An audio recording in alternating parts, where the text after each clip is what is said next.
Buenos días a todos, bienvenidos a nuestro webinar Ecodiseño, Sustentabilidad y Economía Circular aplicados al packaging. En el día de hoy la presentación es realizada por Silvio Colombo, coordinador de posgrado en especialización en tecnologías de envases y embalajes por parte del Instituto Argentino del Envase. A modo de recordatorio, recuerden que cuentan con el chat de preguntas para hacer todas las consultas o problemas que tengan con el uso de la plataforma. Mi nombre es Rosario, cuentan con mi correo electrónico y voy a estar atenta a los mails para acompañarlos a lo largo de esta hora. En el caso de que tengan que realizar alguna pregunta en particular y necesitan habilitar el micrófono, nos avisan y se los habilitamos. Cuentan con el micrófono y cámara inhabilitada, así que en el caso de tener que utilizar alguna de estas dos herramientas, tienen que pedir el permiso.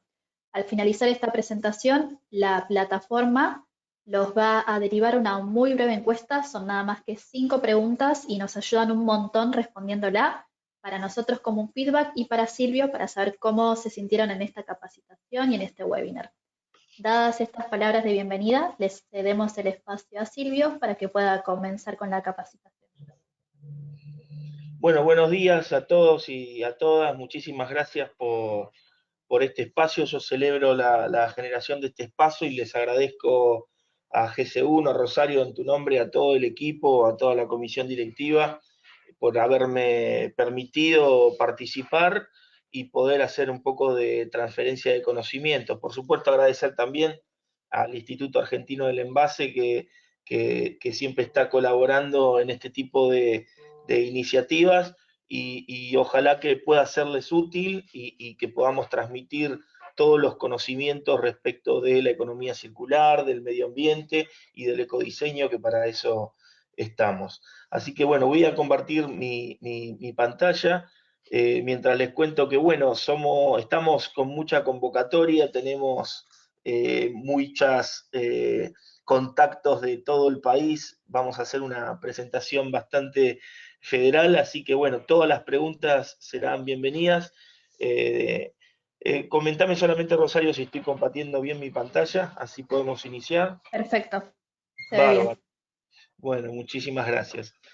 Entonces vamos a arrancar un poquito contándole muy brevemente que el Instituto Argentino de Envase es una asociación sin fines de lucro que hace más de 52 años que está en la industria, que está en la Argentina y tiene proyección internacional, regional, ya que cuenta con la asociación de diferentes cámaras industriales y diferentes partners y también otras asociaciones de envases y embalajes en el resto de Latinoamérica de habla hispana. Tenemos una oferta muy grande de capacitación en todos los niveles, un posgrado acreditado por CONIAU y el Ministerio de Educación que nos permite generar todo el tiempo nuevos profesionales y nuevos especialistas y que este año en particular cumplimos 10 años orgullosos de estar presentes siempre en la industria de los envases y embalajes, educando a todos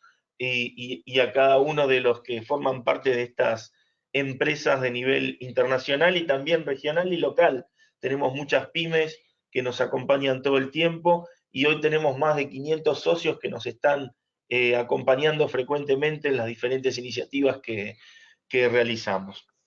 Así que bueno, muchas gracias y cualquier consulta la pueden hacer por nuestros canales de comunicación tradicional, el mail, la página web, el Instagram o LinkedIn, sin ningún inconveniente. Ahí nos buscan y ahí estaremos para poder ayudarlos. Sin más, les comento que esta imagen a mí me lleva a diferentes lugares, algunos positivos, otros negativos, pero creo que todos son bastante representativos de lo que hoy para nosotros representan los envases y embalajes y su contexto. Un contexto en el cual los envases y embalajes están muy presentes, contextos donde no todos, como decíamos antes, son positivos y no todos son negativos, pero que está presente cada vez con muchísima más fuerza y con muchísimo más valor. Un contexto donde se entran a cruzar cuestiones como la salud, como el bienestar, la nutrición, la protección del hogar, también se cruzan cuestiones como el medio ambiente muy fuertemente, y por qué no la pérdida y el desperdicio de alimentos, que son cuestiones más bien de urgencia o más bien negativas, donde el rol del packaging comienza de alguna manera a verse desdibujado, pero por otro lado, con la salud, con la protección del hogar y el bienestar, comienza a ser tan importante en nuestras vidas que empezamos a hablar de la revalorización del packaging. En este sentido, los desafíos que hoy conlleva la industria de los envases y embalajes, yo traté de resumirlos en este slide para que tengamos en cuenta cuáles son los aspectos más característicos que entendemos que están dando vuelta y que para los próximos años son los más representativos a mi criterio.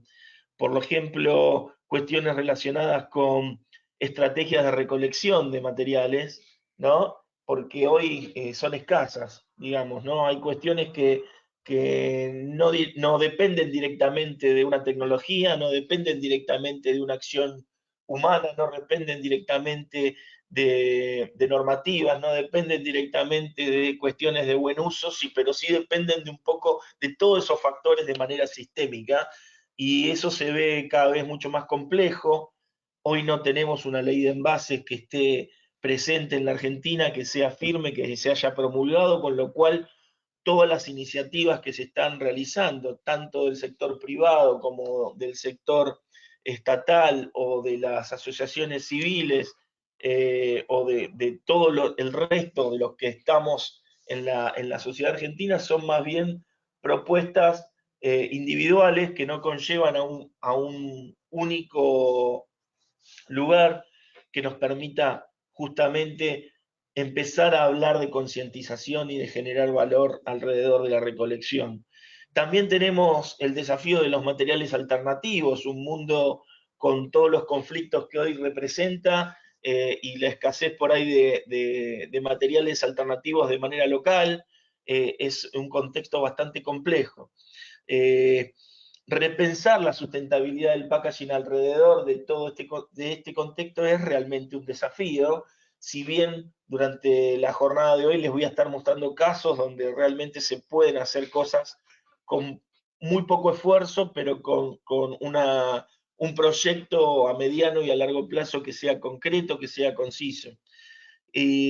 Cambiar la actitud nuestra frente a los plásticos de un solo uso también es un desafío que cada vez está más vigente, que cada vez está más fuerte.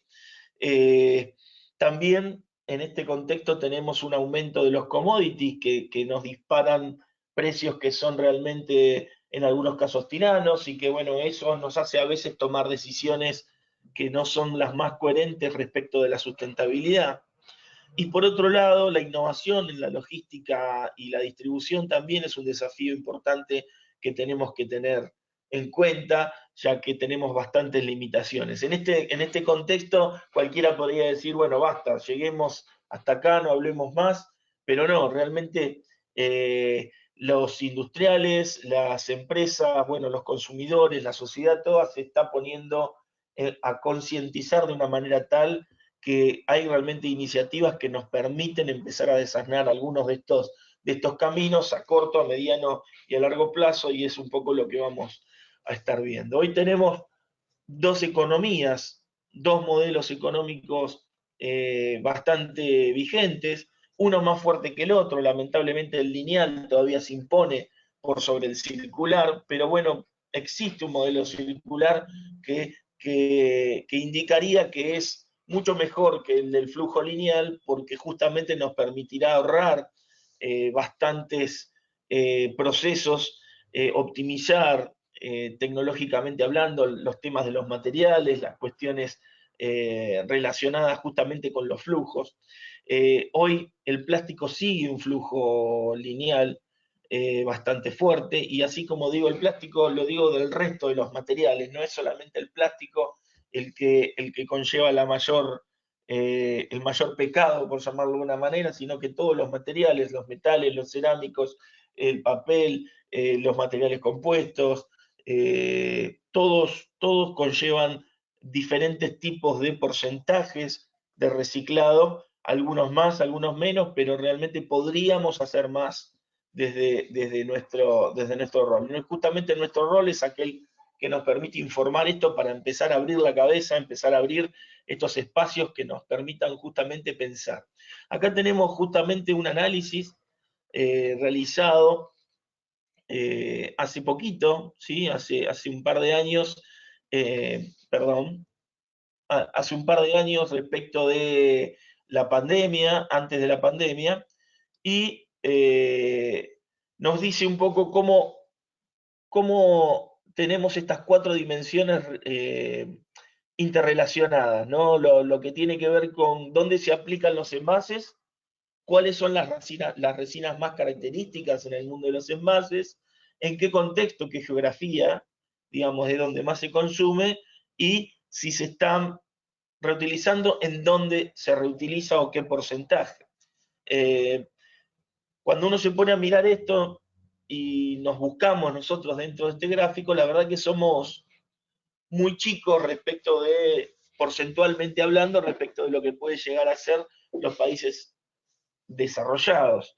Pero bueno, es importante entender que el 50% de toda la industria de los plásticos está orientada al tema del packaging. Y de ese poquito más del 50%, todo lo relacionado con los alimentos y bebidas, por poner alguna característica, el PET a la cabeza de esa industria, es el que mayor también porcentaje, junto con el polietileno, si sumamos el polietileno de alta y el polietileno de baja, tiene bastante importancia en este estudio. Y también, bueno, los países desarrollados, pero fíjense cuánto se está yendo a disposición final y qué oportunidad tenemos de poder mejorar la recolección. Estamos hablando de una disposición final cerca de un 40% y de incineración de un 25%, cosa que más del 65%, más del 60% de los materiales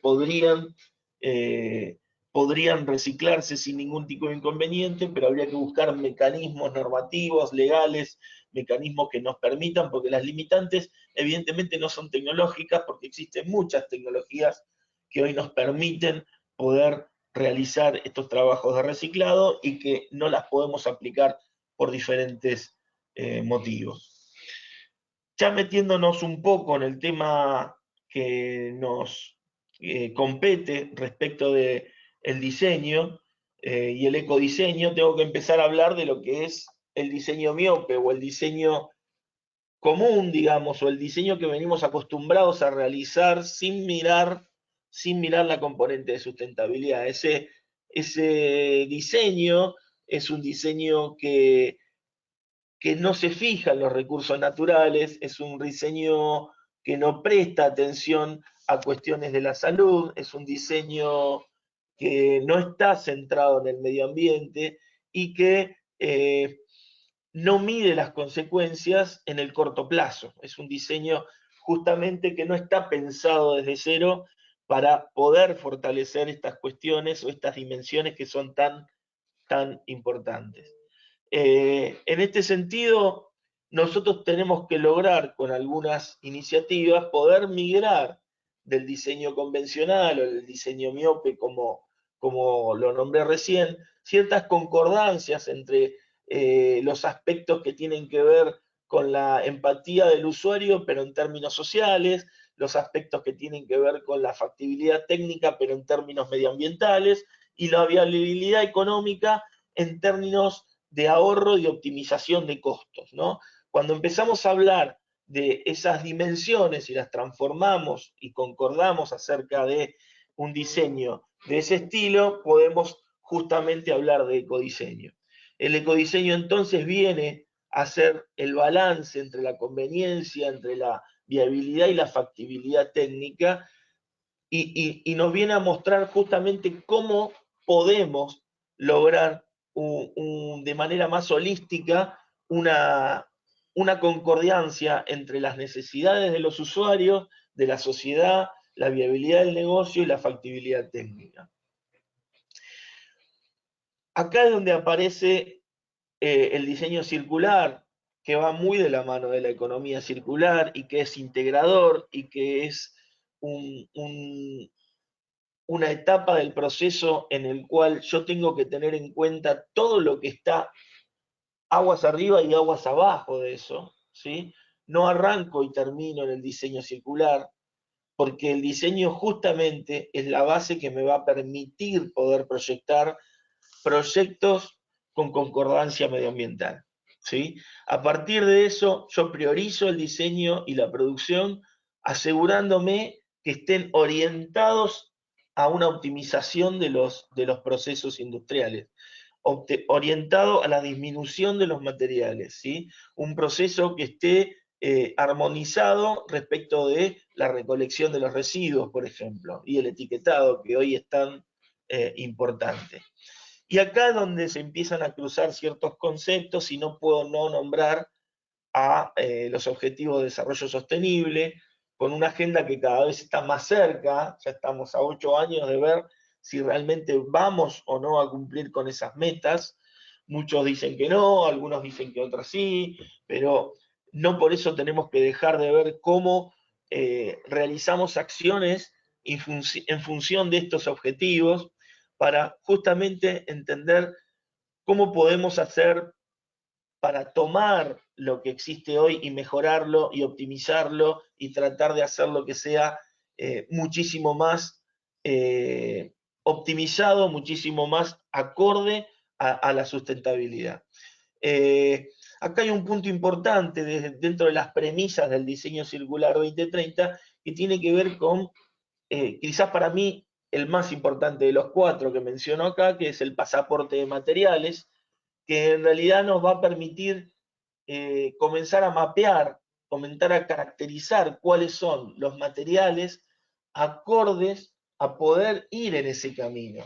Me parece que hoy tenemos una falta de información importante respecto de qué materiales podemos tener, cuáles podemos utilizar, cuáles van a ser reciclables, ¿sí? Qué costo van a tener, si tengo o no tengo disponibilidad, y armar esa especie de pasaporte de materiales nos va a servir a todos. Nosotros, las instituciones que estamos íntimamente relacionados con la industria de los envases y embalajes, tenemos la misión de poder colaborar en ese pasaporte de materiales.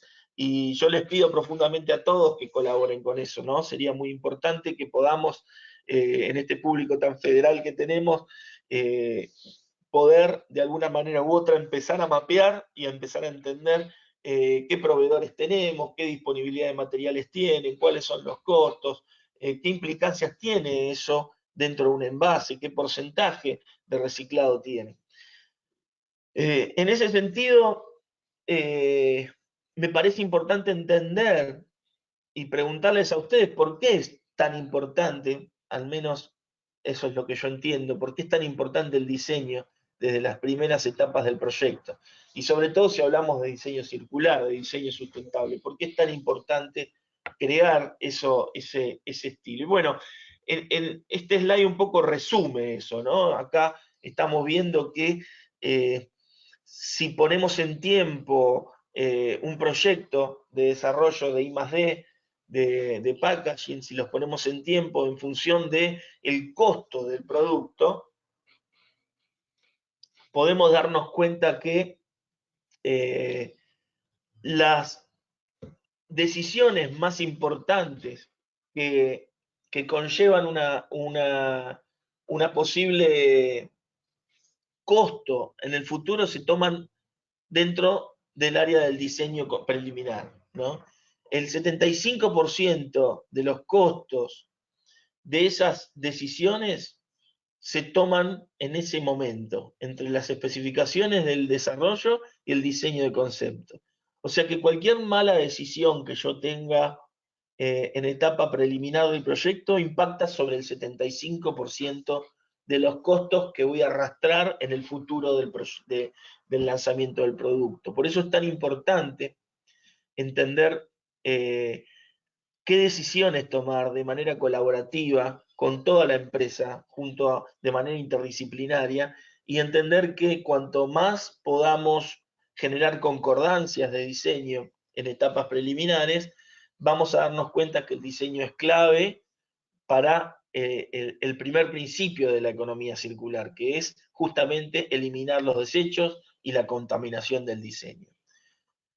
En este sentido, los principios que yo puedo resumirles en este momento son los de priorizar justamente el uso de recursos locales, disponibilizar de esas materias primas, comprender, armar un mapa bien de qué cuestiones tengo dentro de la comunidad, dentro de mis proveedores, dentro de la Argentina, para poder ver justamente el ahorro desde el punto de vista de la logística,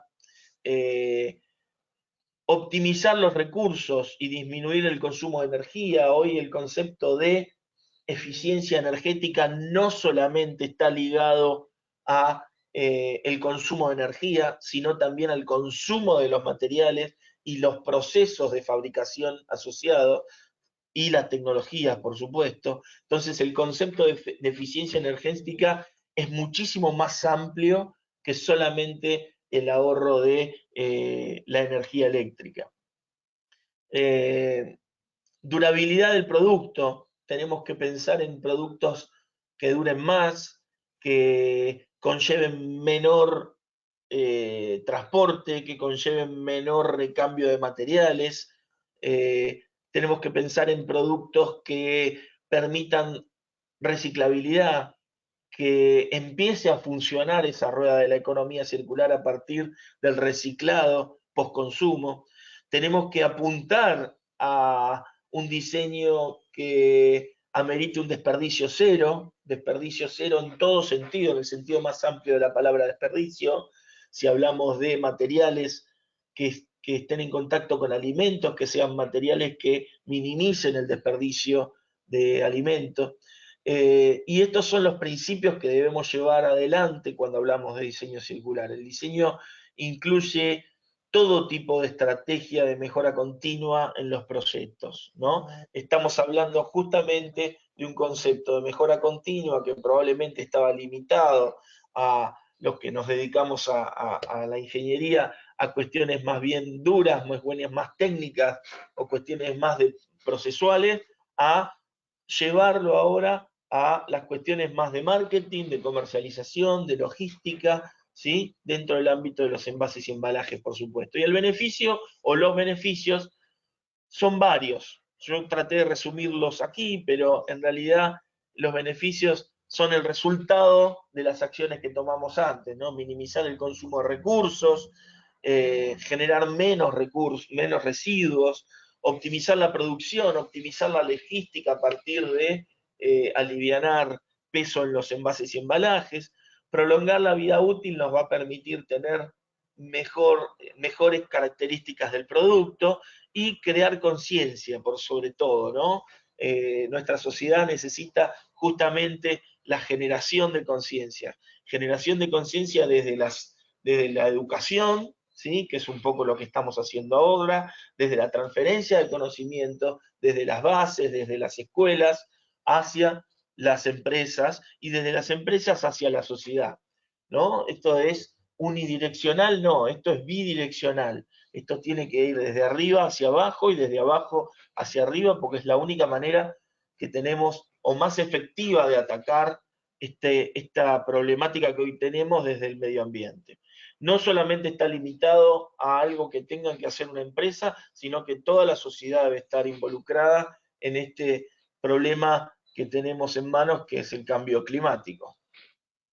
Acá tenemos un ejemplo que siempre me gusta mostrar porque es un trabajo que ha hecho bien esta empresa desde el punto de vista de la comunicación y desde el punto de vista de los criterios que ha tomado, ¿no? Desde cómo teníamos un brief con criterios tradicionales de diseño, ¿no? Los ergonómicos, los técnicos, los de seguridad, los económicos, cómo lo voy a comunicar, que tengan mayor apparent que tengan una buena visión, una buena apariencia en góndola, que sea económico, ergonómico, bueno, resistencialmente hablando, y de repente cambian el mindset por completo y hacen un eco-brief teniendo en cuenta los criterios ambientales y cómo eso me cambia el enfoque por completo, pero sin dejar de lado los otros criterios que estamos teniendo en cuenta, ¿no? El enfoque del ciclo de vida, el enfoque desde la dimensión ambiental, qué porcentaje de materiales estoy utilizando que se puedan reciclar, cómo va a ser el fin de vida de este envase, ¿no? Preguntándomelo cuando todavía no existe, cómo va a ser el fin de vida, proyectando, permitiendo tener ahí una proyección interesante del post-consumo, medir, cuantificar, esto es algo que también tenemos que tener en cuenta, ¿no? Todo lo relacionado con la trazabilidad es muy importante en estas cuestiones. Y por supuesto que la dimensión social. Ahora bien, ¿qué pasa con el packaging? Y la primera regla que tengo que cumplir en el ecodiseño tiene que ver con la protección del packaging, la protección del producto. La protección del producto me va a permitir a mí garantizar que llegue en tiempo y en forma. Ahora bien, eso no significa que tengo que tener sobredimensionamiento en el envase, ¿no? Un buen envase nunca tiene que ser sobredimensionado. Entonces, tenemos que entender la mejor relación o cuál es el punto de equilibrio entre tener un packaging sobredimensionado o perfectamente dimensionado y un impacto ambiental mínimo, ¿no? Para esto un poco estamos hablando de que una zona de trabajo posible en el ámbito del diseño, el ecodiseño es esta que está aquí, este es el umbral donde me tengo que manejar, ¿no? Con un mínimo impacto ambiental y un packaging acorde a poder garantizar que no haya pérdida y desperdicio, que no haya sobredimensionamiento y que tengamos un postconsumo real, porque el envase no va a desaparecer, ¿no? Lo que tengo que buscar son las condiciones óptimas de poder recuperarlo, reinsertarlo en la industria y hacer eficiente toda esa cadena de valor.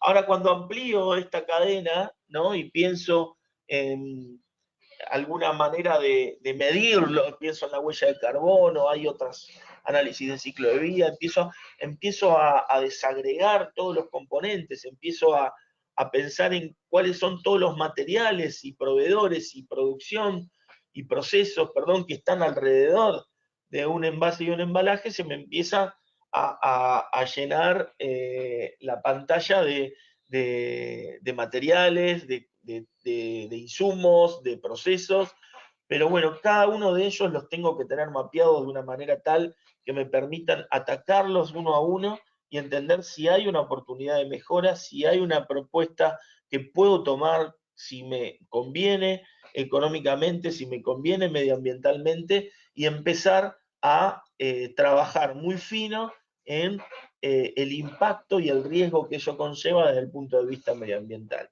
Tenemos hoy, por suerte, normativas que nos ayudan a poder realizar esto de manera metodológica. Está la ISO 14040 que nos va a permitir hacer un análisis de ciclo de vida interesante. Está por salir ahora, está muy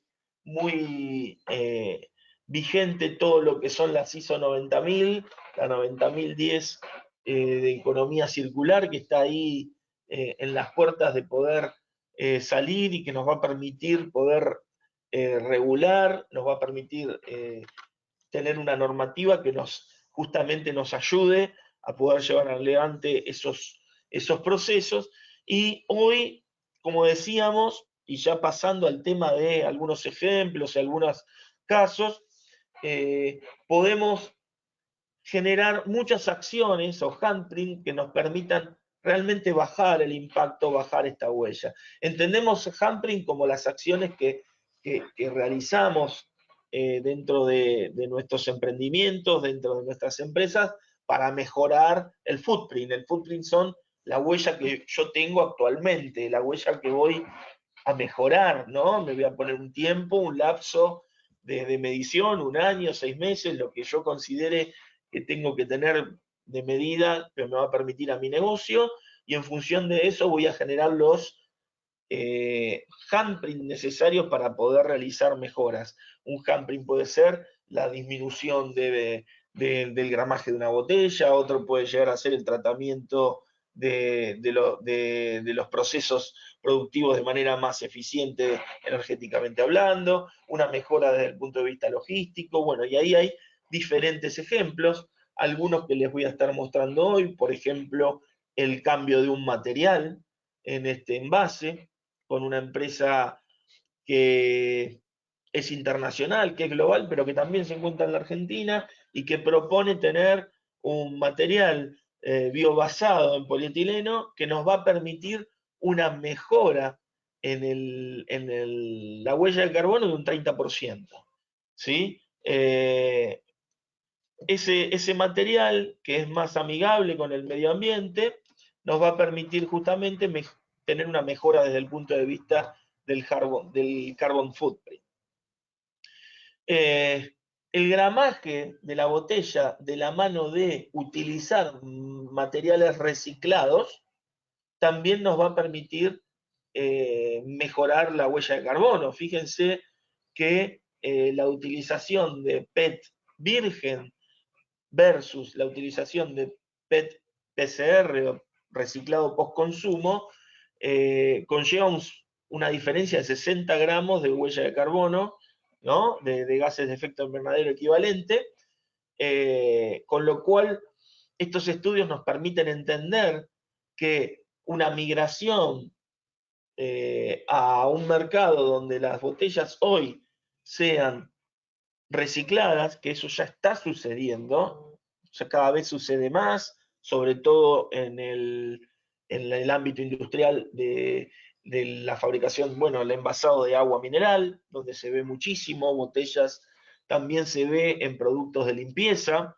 detergentes, donde ya han migrado a envases 100% reciclables, y eso impacta directamente, muy fuertemente en la huella de carbono. Otro actor importante, que es un actor que en algunos casos parece que es un actor mudo, porque no está pero no está, es la impresión, las tintas sobre los envases, ¿no? Fíjense que la huella de carbono en un envase respecto de la carga de tinta que tiene es poca, pero en cantidad de millares toma un valor bastante importante. Entonces hablamos de kilogramos de tinta en vez de hablar de unidades de envase, pero fíjense que la tinta respecto al envase está siempre entre un 1 y un 5% de el peso de los materiales que conlleva un envase. Acá el factor más importante es el tema del reciclado y también la logística de las tintas, que tiene un peso bastante importante. Y cuando empezamos a hablar de estrategias, como por ejemplo el diseño para la sostenibilidad, diseño para el reciclado, como vamos a estar viendo, bueno, acá estamos hablando de un ejemplo donde se minimizan los materiales a utilizar y hay un cambio en los materiales donde los que son más dificultosos desde el punto de vista del reciclado, como podría llegar a ser en este caso el policloruro de vinilo, se cambian por otros más amenos o más fáciles de utilizar, haciendo diferentes estrategias tecnológicas asociadas a esto, ¿no? Esto que es muy reciente, es una tendencia, hay mucho que se está realizando todavía en laboratorio, de hecho son prototipos, pero ya se está investigando bastante fuerte en cuestiones que tienen que ver con botellas de papel. Si bien hay en el mercado alguna, bueno, no están hechas 100% de papel todavía, sino que tienen una botella ligera, muy, muy, muy ligera de plástico adentro, extremadamente ligera, pero sigue habiendo dos materiales, hay que decirlo eso. Entonces las botellas que son 100% de papel todavía están en estudio, se están empezando a migrar, se están empezando a hacer análisis que llevan su tiempo de realizarlo, pero en buena hora que las empresas que lo están empezando a promulgar lo puedan realizar y puedan empezar a minimizar ese tipo de cuestiones medioambientales a través de este material. Acá se está hablando que el papel en estas condiciones tiene un 90% menos de huella de carbono que el PET, con lo cual habría que en buena hora si empiezan a suceder algunos cambios, ¿no? En este sentido. Los consumidores cada vez están migrando más a no utilizar este tipo de envases de plásticos de un solo uso. Hay muchas alternativas. Tuve la oportunidad de viajar hace poco al exterior a una feria internacional y bueno, he traído algunos materiales alternativos para utensilios, para todo lo que es materiales de un solo uso, pero fíjense que cómo ha evolucionado en pandemia, desde el 19 al 21, y cómo ha incrementado esta tendencia, ¿no? Que es evitar el consumo de plásticos de un solo uso, con lo cual hay que empezar a ser más creativos en la migración de los envases, en la migración de estos tipos de materiales para tratar de ver cómo los reconvertimos de alguna manera. Y en ese sentido traigo algunos ejemplos básicos que me parecen interesantes porque justamente no siempre tiene que ser materiales simples. Estamos hablando acá de estructuras completamente distintas, estamos hablando de migraciones de envases flexibles, por ejemplo, en este caso pasamos a un monomaterial de polipropileno, cambiando una estructura bastante compleja de polipropileno, PET y polietileno, y la migramos a un polipropileno CAS, ¿sí? Dos tipos de polipropilenos distintos que nos va a permitir tener diferentes ventajas en este caso. Acá tenemos un 11% menos de plástico, logramos una mejor barrera y encima tenemos transparencia en el envase, con lo cual mejoramos la posibilidad del reciclado, ¿no? Tenemos y esto es para el mercado de los snacks en este sentido, pero perfectamente podría aplicarse en otro ejemplo para todo lo que es el café. En este caso también tenemos una disminución de peso, en este caso es de un 9%, pero migramos a un monomaterial de polietileno cuando teníamos metales acá y plásticos mezclados. Teníamos PET, aluminio y polietileno. Entonces acá estamos mezclando un material de altísima barrera por otro también de buena barrera, pero monomaterial de polietileno, ¿no? Y también estamos logrando un material más liviano, con lo cual existen acciones muy concretas para que nosotros empecemos a mirar y empecemos a ver cómo conversar con nuestros proveedores, cómo conversar con las diferentes actores que están en toda la cadena de valor. Y tenemos acá un ejemplo también de cómo se ha ido evolucionando, porque a veces está bueno poner en valores cómo es el historial de estas cuestiones de los envases y embalajes, ¿no? Y acá vemos, por ejemplo, cómo la empresa Coca-Cola empezó a comunicar hace tiempo que deberíamos nosotros colaborar con el tema del reciclado, más allá de lo que ellos generan como iniciativas y cómo ellos han desarrollado envases cada vez más livianos o con otro tipo de cuestiones que vamos a ver ahora en muy poquito. Tomé este ejemplo porque me pareció interesante desde el punto de vista de la comunicación, pero también desde las tecnologías que se realizan, y terminando hoy día con un envase 100% reciclado, biobasado, porque también tenemos una componente, recuerden que Coca-Cola tuvo la primera botella realizada en base a plantas, una bio-based, una plant-based, realizada hace ya unos cuantos años, más de 10, y hoy por hoy tenemos una mezcla entre bio-based y materiales reciclados, y a eso se le suma, porque la tecnología asociada al reciclado de los envases se está haciendo cada vez más competitiva, más compleja, se le suma qué pasa con las etiquetas y qué pasa con las tapas, ¿no? Y bueno, acá tenemos una tapa que no se suelta del envase, lo cual es un desarrollo muy interesante porque se ha cambiado también el material de la tapa, se han hecho tapas cada vez más ligeras, con menor peso, se han acortado los cuellos de las preformas, logrando que las preformas bajen bastante el peso, no solo en la parte del cuerpo, sino también del finish o de la rosca, que es donde más masa conlleva.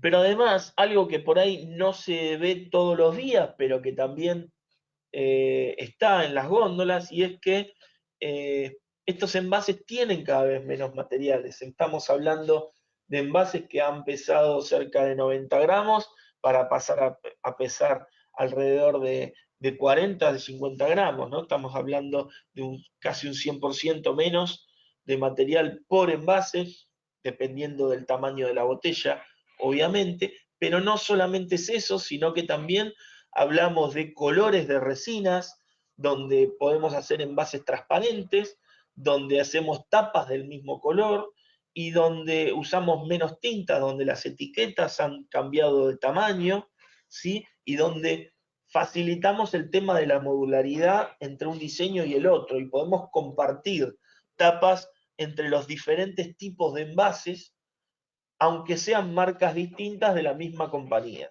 ¿sí? Entonces esto es algo que tiene un valor bastante importante.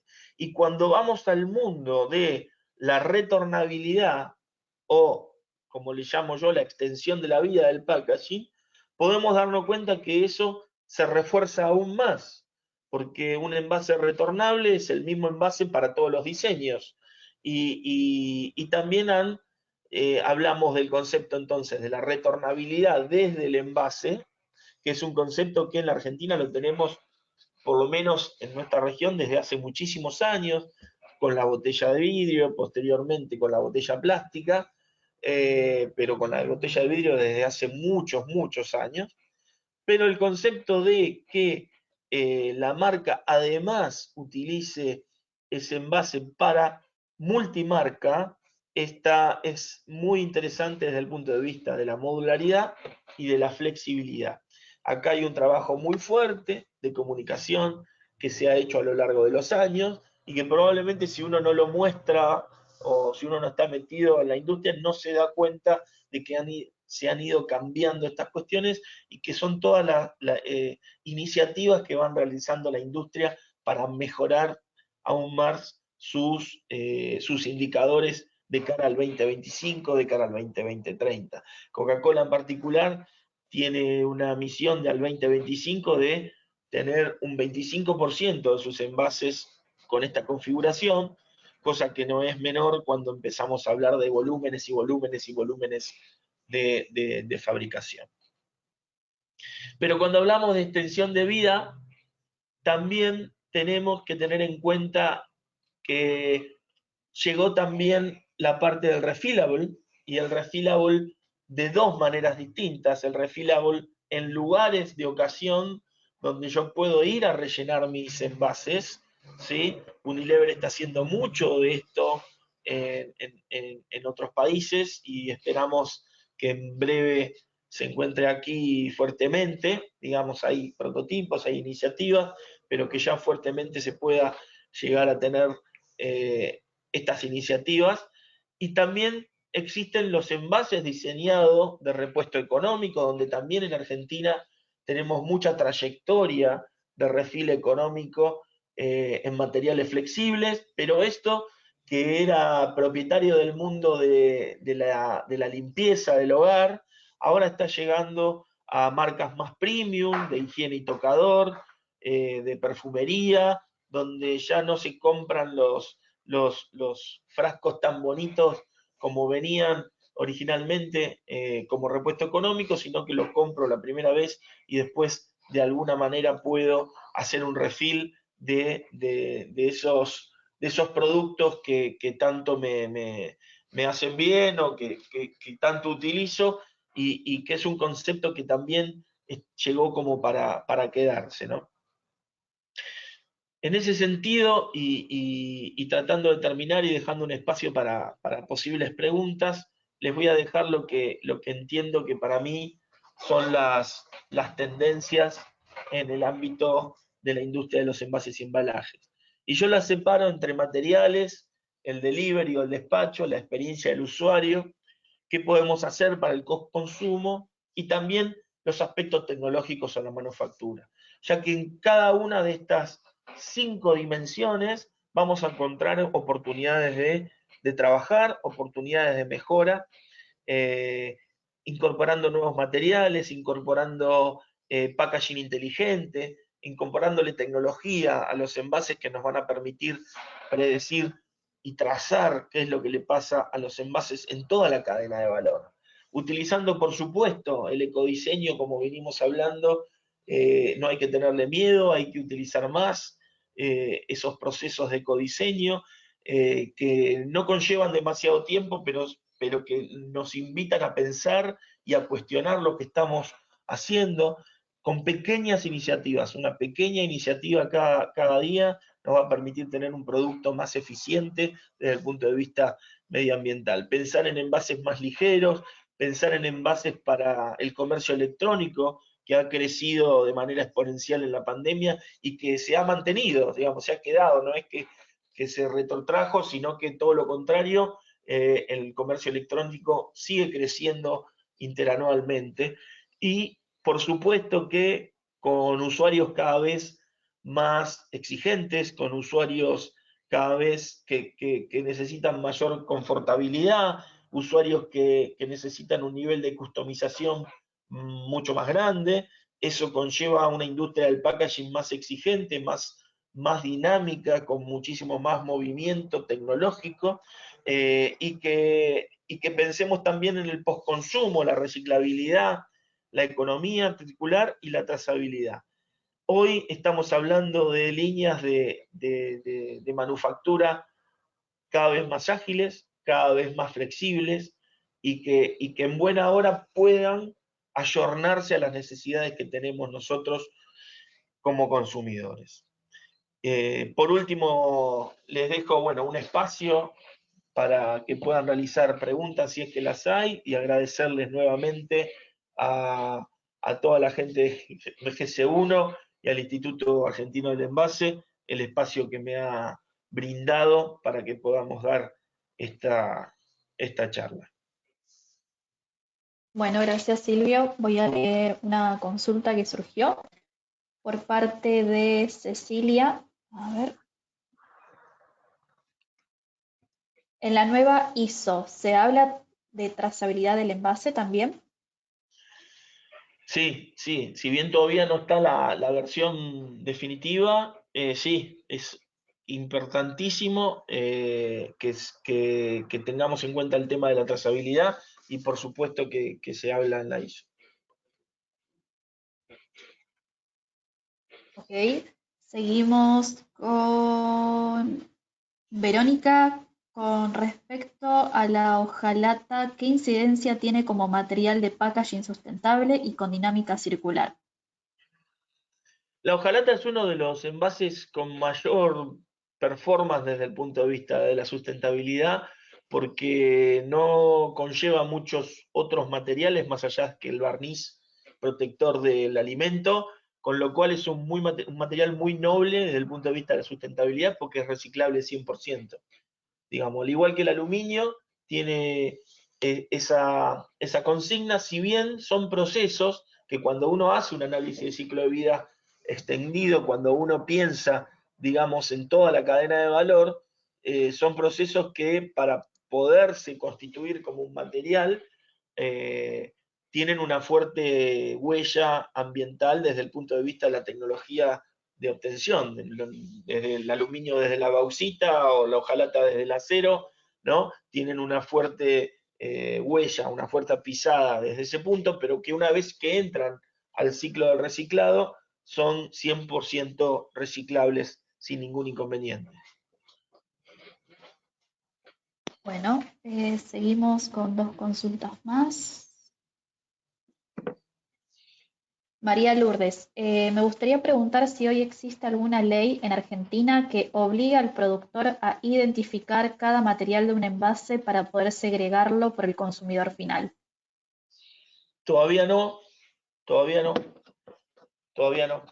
Si bien tenemos la nomenclatura de materiales reciclables, que ya es antigua, por llamarlo de una manera, ya está en el mercado hace mucho tiempo, por ahora nos regimos con esa. Digamos que la ley de envases todavía no está terminada y no tenemos una normativa que nos diga al productor que te diga exactamente de qué materiales es. Si yo tengo un laminado de un determinado plástico, en realidad lo que tengo que poner es el triangulito con el 7, que es otros, digamos, cosa que a mi criterio se quedó un poco en el tiempo, pero que en buena hora sí se puede empezar a trabajar en eso, ¿eh? Ok, bueno, y seguimos con una última consulta. ¿Qué opina de las bolsas de fibropapel? ¿Qué opino de las bolsas de fibropapel? Que es todo un desafío, que vi mucho de fibropapel en Italia la semana pasada que estuve en la feria. Traje muchos ejemplos y me parece que es algo que está bueno y que llegó para quedarse. Digamos, me parece que es una buena manera de empezar a hacer sustitución en algunos envases que no estén tan comprometidos con cuestiones de barrera, si bien hay algunos papeles de fibra que tienen barrera, van de la mano de otros polímeros, de otras cuestiones, pero me parece que es un material muy interesante para todo tipo de uso. Se van a empezar a ver más frecuentemente en corto tiempo. Ok, bueno. ¿Te parece que le damos una última consulta por el tema de los tiempos? Avísame. Sí, yo ya estoy, pero dale una más, no hay problema. Igual, digámosle al público que cualquier cosa nos puede escribir y contactarnos sin ningún tipo de problema. Exactamente. Así que, bien. Mm, ¿Qué opina de las bolsas compostables? ¿Qué opino de las bolsas compostables? Me parece que es una iniciativa interesante que debería tener un poquito más de comunicación detrás de la compostable, porque lo compostable es compostable si lo composto, si no lo llevo a una compostera, nada va a desaparecer así porque sí, digamos, ¿no? Entonces, me parece que esas iniciativas conllevan mucha comunicación de marketing y en algunos casos poca efectividad.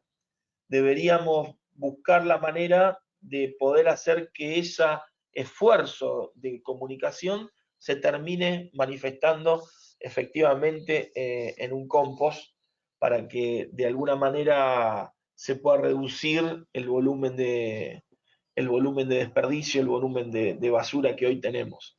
Creo que toda iniciativa compostable es buena, pero que hay que profundizar un poquito más en ese campo como para decir realmente que ha sido efectiva. Hoy todavía no tenemos indicadores de compostabilidad acá en la Argentina, digamos. Bueno, muchas gracias Silvio por el tiempo, por la disertación y por responder las preguntas. La verdad que surgieron bastantes, pero para que se queden tranquilas las personas, vamos a brindar los contactos del Instituto Argentino del Envase y queremos que también sepan, como les comentó Silvio, que cuentan con ciclos de charlas, capacitaciones, programas y demás para aquellas personas que desean instruirse más en el tema, van a contar con esta información. Para que se queden tranquilos, la capacitación quedó grabada. Para aquel que la quiera volver a ver, vamos a estar enviando la grabación y el material presentado. Así que bueno, muchísimas gracias Silvio por tu tiempo, muchísimas gracias al Instituto Argentino del Envase y nos mantenemos en contacto. Muchísimas gracias a todos y a todas. Gracias a vos, Rosario, por la asistencia y por el tiempo dedicado a esto. Muchas gracias a todos. Hasta luego. Muchas gracias, que tengan linda tarde.